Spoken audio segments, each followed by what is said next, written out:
Hello friends.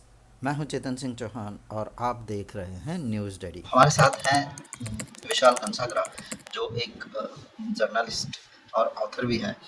20 साल से military पर आर्टिकल्स लिख रहे हैं और आज ये जो ऑपरेशन सिंदूर हुआ है उसके बारे में वो थोड़ी हमें विस्तृत जानकारी। विशाल जी। नमस्ते दोस्तों, मेरा नाम विशाल कंसागरा है। मैं डिफेंस के बारे में लिखता आया हूँ करीबन 2 दशक से, और मेरी रुचि रही है इसमें। काम के साथ साथ ये भी करता हूँ। तो आज हम बात करेंगे ऑपरेशन सिंदूर के बारे में। ऑपरेशन सिंदूर का सबसे बड़ा हाईलाइट मेरे नज़रिए से ये रहा कि बहुत सारे सिस्टम्स जो इंडिया में डेवलप हुए थे इंडिजीनियसली या या दूसरे कंट्रीज की कोलैबोरेशन से, उनको पहली बार यूज किया गया ऑफेंसिव मोड या defensive mode for defensive systems. तो सबसे पहला नाम जो अभी हर किसी की जुबान पे है वो है ब्रह्मोस। ब्रह्मोस इंडिया और रशिया का जॉइंट एफर्ट है, और ब्रह्मोस की खासियत ये है कि ये हमारी तीनों सेनाओं के पास है। आर्मी के पास अपना सरफेस लॉन्च वर्जन है, एयरफोर्स के पास सरफेस लॉन्च और एयर लॉन्च वर्जन है जो कि सुखोई 30 के ऐसा लॉन्च होता है, और उसके साइज की वजह से सुखोई जैसा बड़ा जहाज भी सिर्फ एक ही ब्रह्मोस के लिए कर पाता है।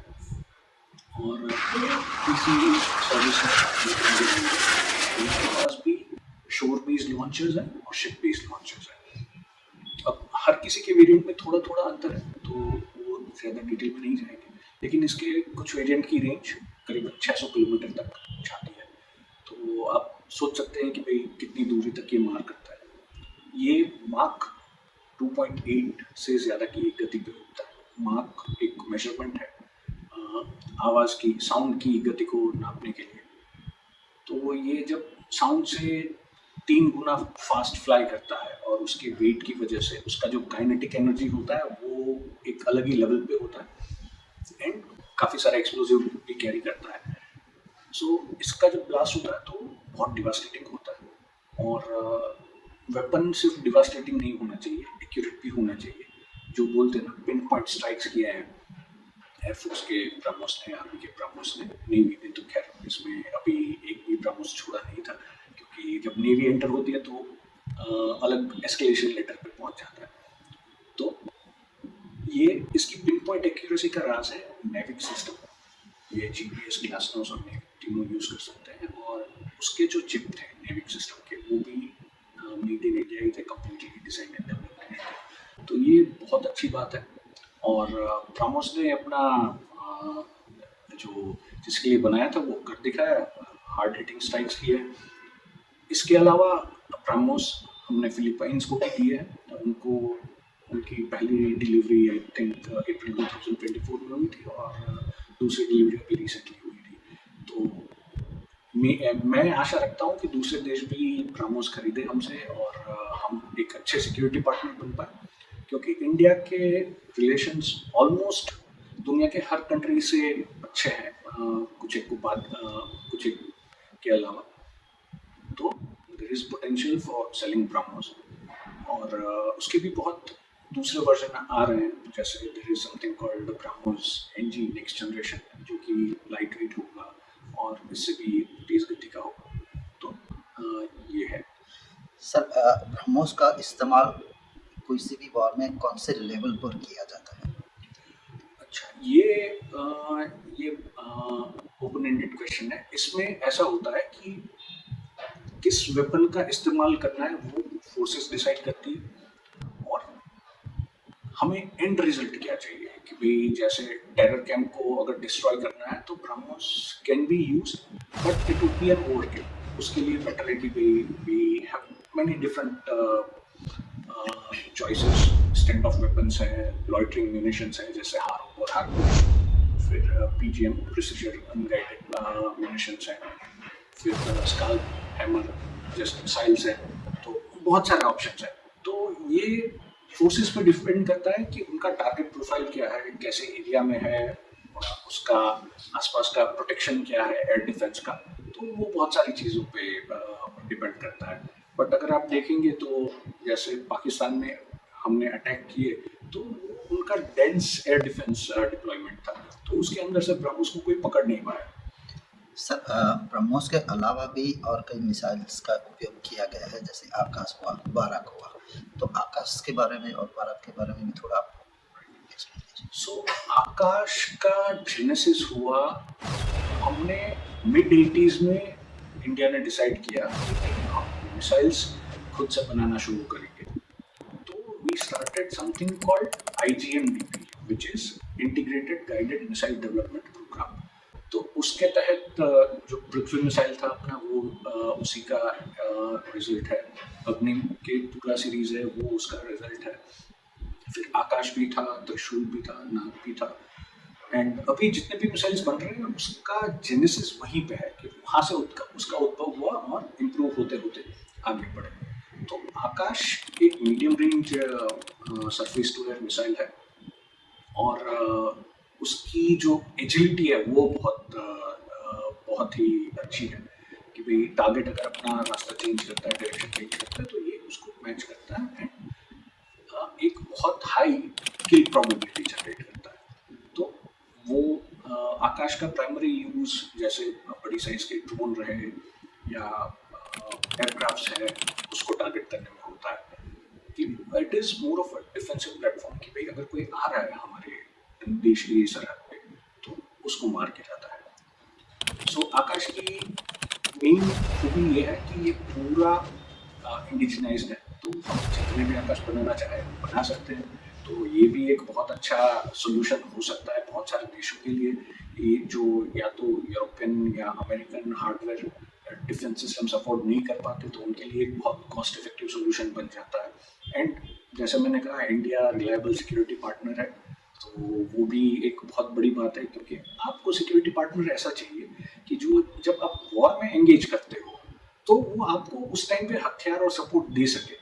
कई यूरोपियन देश होते हैं, मैं उनकी निंदा नहीं करता, बट उनकी पॉलिसी, उनके कॉन्स्टिट्यूशन में लिखा है कि अगर कोई देश जंग कर रहा है तो आप उसको हथियार नहीं बेच सकते। तो मैं अगर आज उससे हथियार लेके बैठा हूँ और जंग होती है, तो वो तो मेरे लिए एक बहुत ही महंगा मतलब प्लेस होल्डर बन गया, फर्नीचर हो गया वो। तो दूसरे सपोर्टिंग एलिमेंट्स चाहिए तो नहीं मिलेंगे, that's what you say. So coming back to Barak 8 MR7, ये जॉइंट डेवलप है इसराइल का और इंडिया का। बराक करके एक एयर डिफेंस मिसाइल आता था, उसका थोड़ा एडवांस वर्जन है। तो ये बराक 8 भी एयरफोर्स के पास है, नेवी के पास भी है उसका एक वर्जन, एंड वो भी मीडियम रेंज मिसाइल है एंड काफ़ी एजाइल है। उसका स्पीड, एजिलिटी एंड प्रिसिजन भी बहुत काबिल तारीफ है। Again it is a defensive platform, भाई आप एयरक्राफ्ट्स है या बड़े ड्रोन से उसके खिलाफ इसका इस्तेमाल कर सकते हैं। सर जैसे हमारे डिफेंस सिस्टम में इस बार जो रशिया का एयर डिफेंस सिस्टम हमने यूज़ किया है S-400, उसके बारे में कुछ? अच्छा, S-400 तो अभी मतलब हर कोई S-400 को जानने लगा है, अच्छी बात है। आई एम श्योर पुतिन साहब और रशियन साइंटिस्ट और इंजीनियर अगर इंडिया में के न्यूज़ देखे और कोई उनको ट्रांसलेट करके दे तो वो बहुत खुश होंगे कि भाई S-400 तो हीरो बन गया है इंडिया का। S-400 डेफिनेटली हीरो है, उसका भी अपना काम है, बट S-400 का प्राइमरी काम ये है कि लॉन्ग डिस्टेंस पे एरियल थ्रेट्स को न्यूट्रलाइज करना। एरियल थ्रेट्स जैसे पाकिस्तान के पास साब 2000 एरियाज है, वो हो गया। फिर दूसरे कोई एयरक्राफ्ट है जैसे F-16 है, JF-17 है, वो अगर हमें लगता है कि भाई ये बहुत ही बड़ा थ्रेट है, इनपुट है कि भाई ये कुछ बहुत खतरनाक पेलोड लेके आ रहे हो, तो S-400 यूज़ कर सकते हैं। S-400 का प्राइमरी काम है कि जो हाई स्पीड या ज़्यादा डेंजरस टारगेट्स हैं, जैसे कि बैलिस्टिक मिसाइल हो गया, जो कि ग्रेविटी के इफेक्ट से नीचे गिरता है एकदम हाई स्पीड में, तो उसको डिस्ट्रॉय करना। जैसे सिरसा में हमने मार गिराया था एक पाकिस्तानी मिसाइल जो शायद दिल्ली की तरफ पॉइंटेड था। तो S-400 का रोल वो है। और S-400 में 3 अलग अलग टाइप के मिसाइल्स लगते हैं।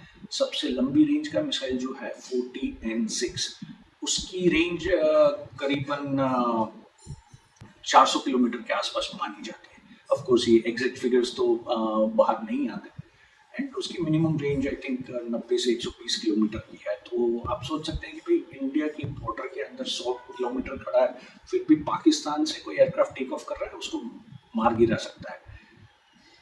सर जैसे आपने बताया कि S-400 हमने यूज़ किया, लेकिन वो बड़ी मिसाइलों और हैवी स्पीड वाली मिसाइलों के लिए यूज़ किया। तो पाकिस्तान ने इस बार जो यूज़ की है सिस्टम, वो ज़्यादातर ड्रोन से किया है। तो ड्रोन को गिराने के लिए भी क्या S-400 यूज़ हुआ है, या फिर ड्रोन के लिए कोई और हथियार हमने डिफेंस सिस्टम यूज़ किया? ड्रोन को आई एम नॉट श्योर S-400 गिरा पाएगा या नहीं, क्योंकि अगर गिरा भी पाएगा तो हम लोग यूज करेंगे या नहीं, वो एक सवाल है। Because S-400 is costly.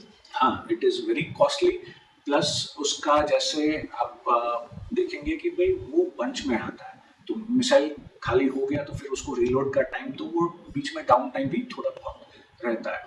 तो ड्रोन्स के लिए तो सबसे बेस्ट वेपन है L-70 बुफोर्स का। ये वो वाली बुफोर्स नहीं है, F-77 नहीं है जिसमें स्कैम हुआ था, ये L-70 वाली बुफोर्स है, and it is a very old weapon system पर से। आई थिंक 50s या 60s से हमारे पास है, बट इट गॉट अपग्रेडेड।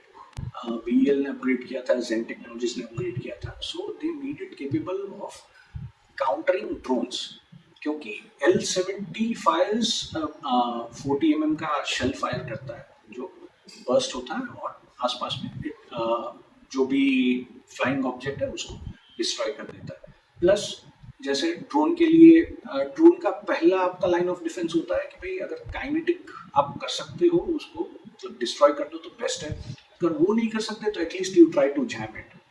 तो इसमें वो सिस्टम भी लगा है कि जिससे इलेक्ट्रॉनिक जैमिंग हो जाए, बट मैं हमेशा प्रेफर करता हूँ कि भाई काइनेटिक वेपन हो तो फिर उसको मोड़ के देखना ना पड़े। सर अभी हमने बात की डिफेंस सिस्टम्स की, हमने ऑफेंसिव भी किया है।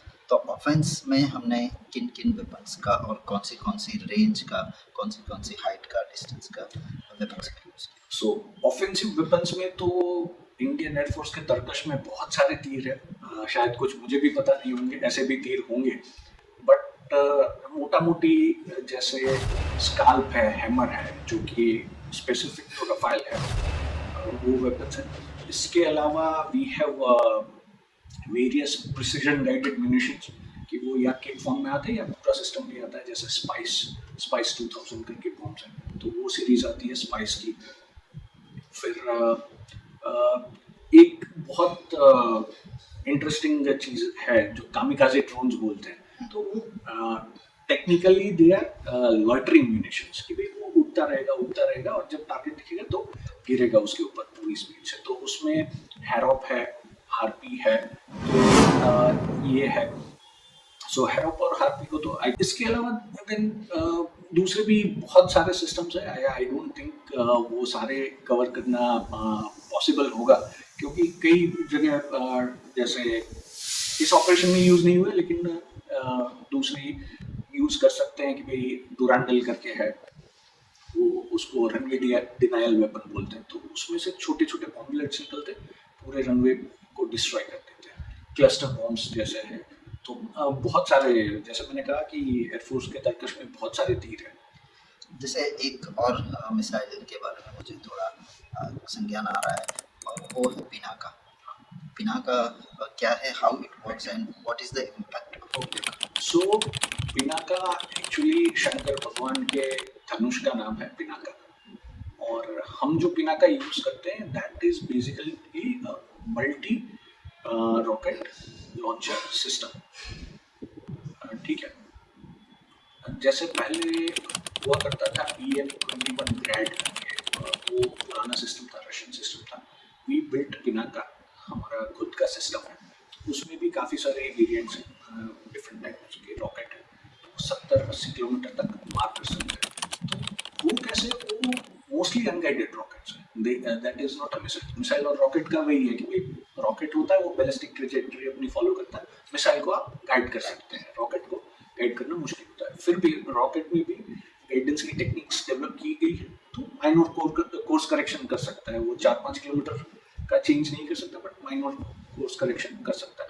तो Pinaka is basically area effect weapon, कि भाई किसी एरिया में मान लीजिए कि दुश्मन की छावनी है, उनका डिप्लॉयमेंट है, उनका आर्मर वहाँ पे पड़ा है या उनकी आर्टिलरी डिप्लॉयड है, तो बड़े एरिया में जब आपको कवर करना हो तो then you use multi barrelled rocket launchers. Sir satellite image का भी इस बार बहुत अच्छा यूज हुआ है, तो उसके बारे में क्या? हाँ, सैटेलाइट इमेज का तो इस बार बहुत अच्छा यूज हुआ है, not only for open source intelligence but media houses also used it.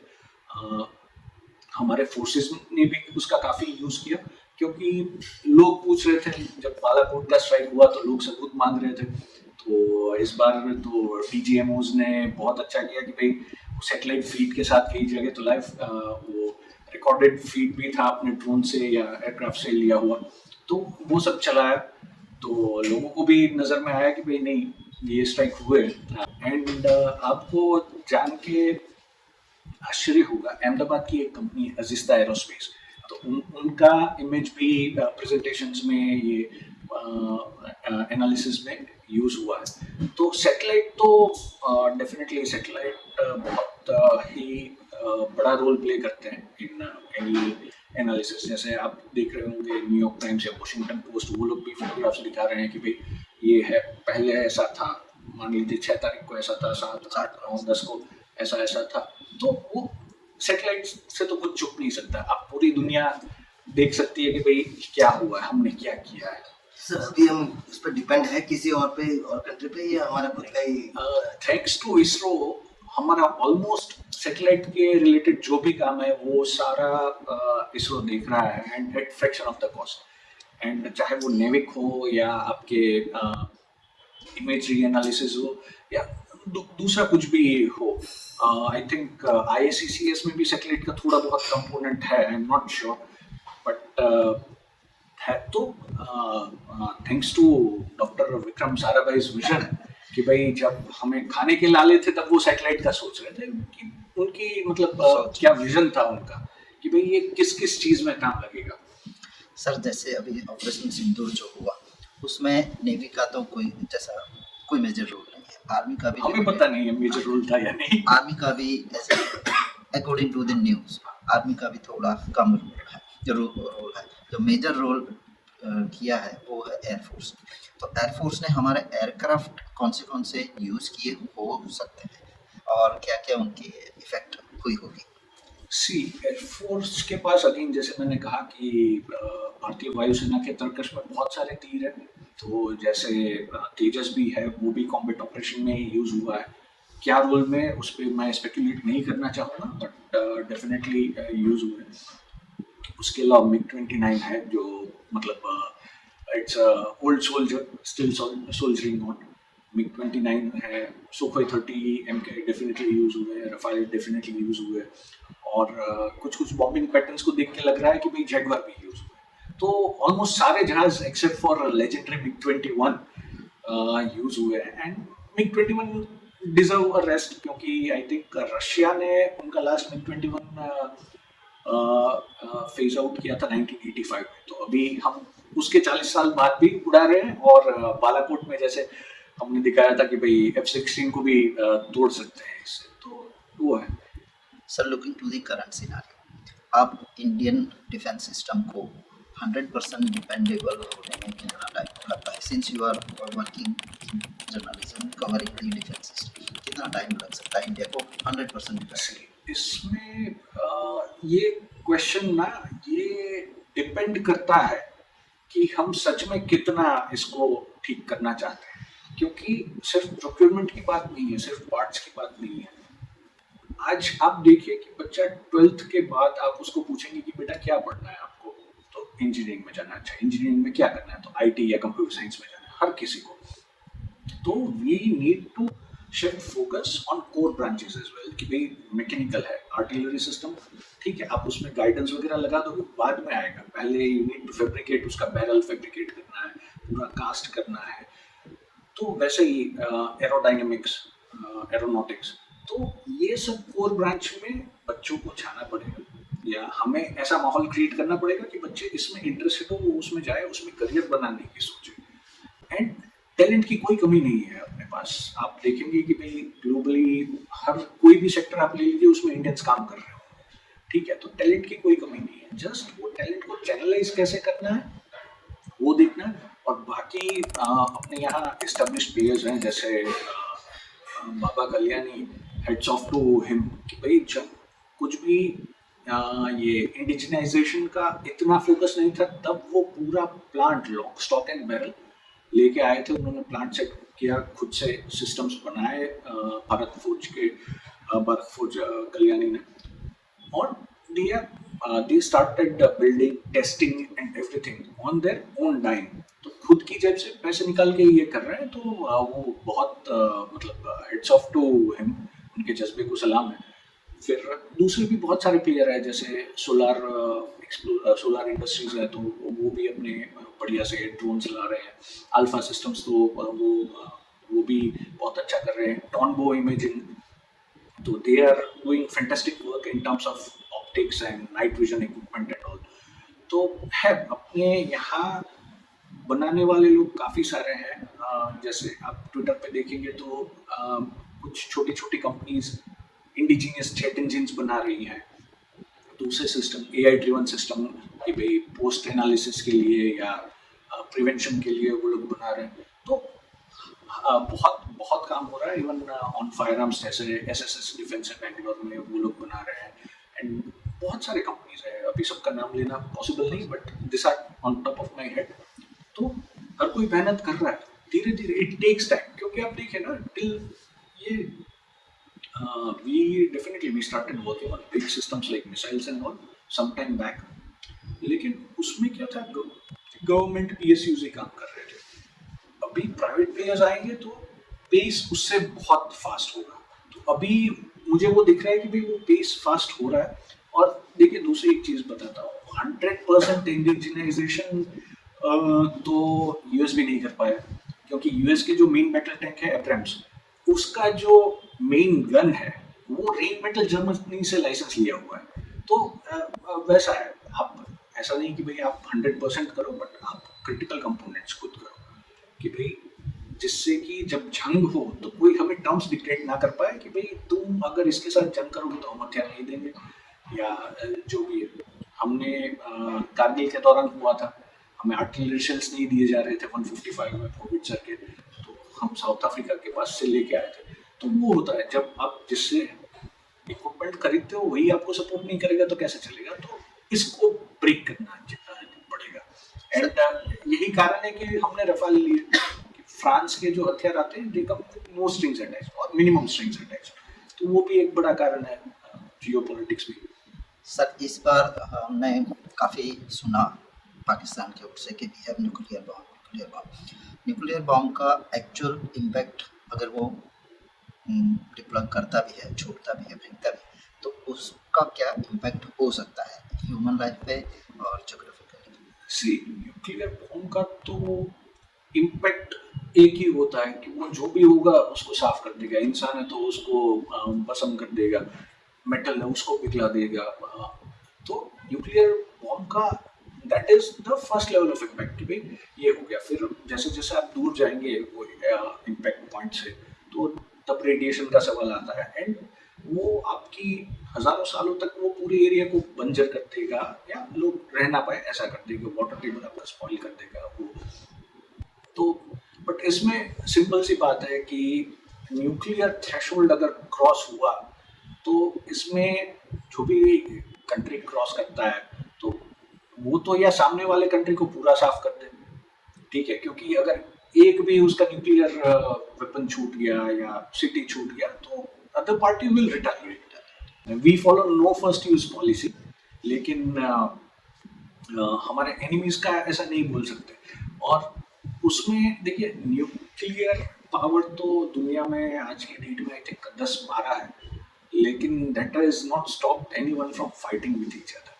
तो वो डिटरेंस है नहीं है, क्योंकि जब कंट्री न्यूक्लियर वेपन्स बनाना चाहते हैं तो तब ये एक्सप्लेनेशन दिया जाता था कि भाई it is a deterrence. But we have proven कि भाई you know it is no longer a deterrence. और पाकिस्तान हमें हमेशा डराता था कि भाई we are a nuclear state, we are a nuclear state. भाई हम भी तो न्यूक्लियर स्टेट हैं, ठीक है, and nobody, I don't think anybody is mad enough to deploy nuclear weapons, क्योंकि जिसने ऑर्डर दिया उसको दुनिया के किसी भी कोने में हो, पहले तो उसके देश को न्यूक्लियर वेपन्स मारेंगे, बाद में वो जो बंदे ने डिसीजन लिया उसको कहीं से भी ढूंढ के निपटा देंगे। सर आखिरी सवाल, आप क्या देखते हैं इंडिया को 10 साल पहले और आज, डिफेंस में, ऑफेंस में और प्रिपरेशंस? सी 10 साल पहले का India was ill prepared, ill equipped, and I won't say कि आज की डेट में वो 10 साल में उसे आने से ज़्यादा चेंज हुआ है, क्योंकि आप देखिए आर्मी का जो फील्ड आर्टिलरी रैशनलाइजेशन प्लान था वो मिड 80s से बोफोर्स कैंप की वजह से अटका हुआ था। तो आप देखिए टिल वेरी रिसेंटली हमने कोई आर्टिलरी पीसेस इंडक्ट नहीं किए थे। तो artillery is called king of battle या गॉड्स आर्गुमेंट बोलते हैं कि भाई एक बार आर्टिलरी बोलना शुरू करें तो फिर सामने कोई नहीं बोलता। And we have a long border and couple of hostile countries, तो artillery because it is the cheapest way to wreak havoc on the enemy, तो वो आर्टिलरी है। Submarines में our projects have been delayed for a very long time. We don't have enough number of ships. तो वहाँ पे भी gaps है। Air force में जैसे मैं MMRCA पे मेरा पहला आर्टिकल मैंने जो लिखा था, if I remember correctly, वो MMRCA पे था, which was after Kargil war.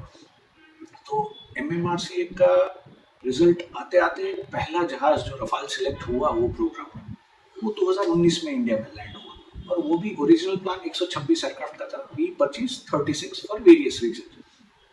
तो वो गैप तो है। LCA तेजस MiG-21 का रिप्लेसमेंट था, लेकिन उसके आते आते MiG-21 ऑलमोस्ट 2-3 स्क्वाड्रन से बचे। MiG-23 रिटायर हो गए, 27 रिटायर हो गए, 29 रिटायरमेंट की कगार पे है। तो वो सारे तो गैप्स तो बहुत सारे हैं। हमें बहुत काम करना है इन चीज़ों पे, बट खुशी इस बात की है कि भाई हम वो दिशा में काम हो रहा है। प्राइवेट प्लेयर्स भी आ रहे हैं, गवर्नमेंट PSUs भी एग्रेसिवली काम कर रहे हैं। एंड जैसे कि मैंने शुरुआत में कहा कि India is a reliable security partner, कि हम डिप्लोमेसी से भी लोगों के साथ इंटरेक्ट करते हैं। जैसे कोविड में वैक्सीन भेजना जो बड़े बड़े देश नहीं कर पा रहे थे वो हमने किया, और ऐसा नहीं कि उसमें कोई सेल्फिश इंटरेस्ट था। हमने फ्रॉम ह्यूमन पर्सपेक्टिव से देखा कि भाई ये टाइम पे जरूरत है तो चीज़ें दो। और हर किसी को देखिए, हर किसी को अपना रक्षण करने की ज़रूरत है, हर देश को, तो हम क्यों नहीं दे सकते। And we are reliable and responsible security partner. We are rogue states को नहीं दे रहे।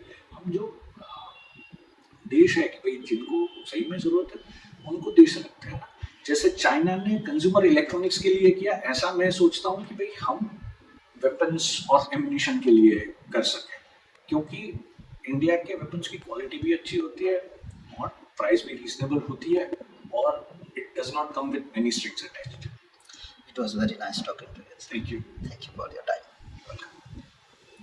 If you have liked this video, then please like, share and subscribe to our channel.